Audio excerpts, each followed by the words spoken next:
Welcome to Module 4. We've just finished Module 3, obviously, but the last section of Module 3 was super important with regard to me explaining the formula that we use to really work with what our plans are. Deal, structure, scalability, and distribution, DSSD. And I explained in detail as to how, throughout that module, as to how you can use that to execute against massive maximum volume sales with different business types. And I'm going to cover that here. Merchandising, manufacturing, hybrid businesses, service businesses, and including investment raising. And investment raising from the standpoint of, yes, you can use it to sell investments if you're a broker, if you're a financial advisor, but also if you are raising capital for your own business, if you are trying to look to raise that funding for your new startup business. So this plan or this way to execute does apply to all those different things. And I did cover as well throughout modules 1 and 2 what businesses fit within merchandising, manufacturing, services, and hybrid businesses. So if you don't know what those are, go back to that module and get reacquainted with what those are. But otherwise, the point is that it works with pretty much any business, including raising capital for your own. So we covered how attractive your deal is. We've covered whether or not you have the right structure. Is there enough stock? Is there enough of is there enough margins there to work with? Can it scale up? Is there enough of a market there available? Is there enough, if you're a service-based business, is there enough people that you can use to actually apply the service out there in a qualified manner, in a way that works? Can you deliver against your promises? And how and who and where will you distribute? So at this point, you should be able to say, okay, I've got this plan. We talked about DSSD, right? If you've taken that little formula and you've written it down on paper, if you've typed away at it and you've got your business plan, essentially your action plan together, what you're going to hope to achieve is, well, I've just taken this picture from Google of almost like a perfect storm network where your business is here in the middle and that you've got all these different partners working for you.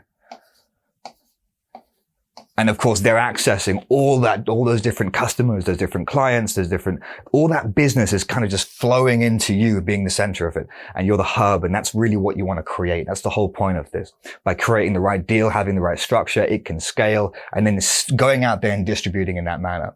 That is what you're expecting to achieve. But when it comes to actually starting, taking that idea, taking DSSD, and going into actually applying it in the real world, when you take that from the plan to actually execution, there's a first mistake. And I'm literally, this is the first mistake that pretty much I and everyone that I've actually worked with, this is exactly the same thing they do.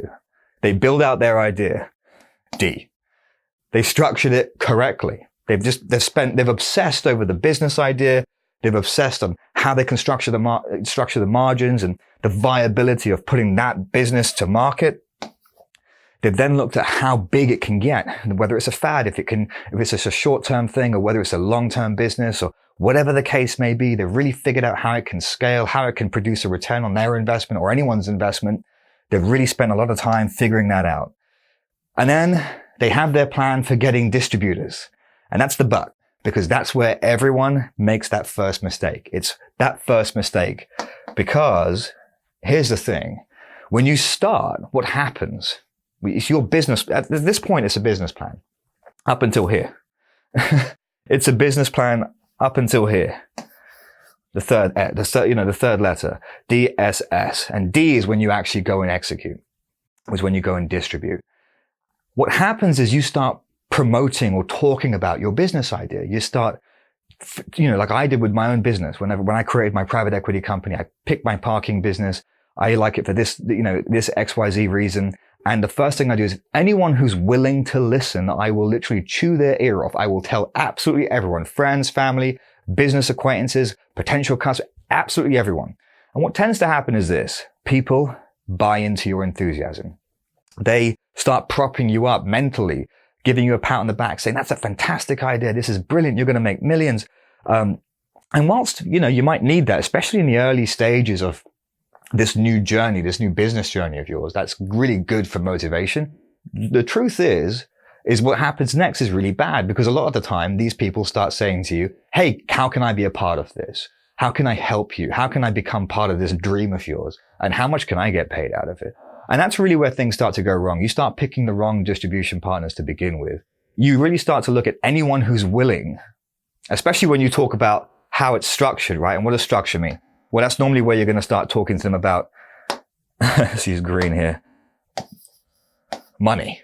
All right. When you start telling people, this is the plan, this is how what I think, this is the scalability. And by the way, this is how much I'm going to be making. And this is how much I'm probably going to be paying everyone else out.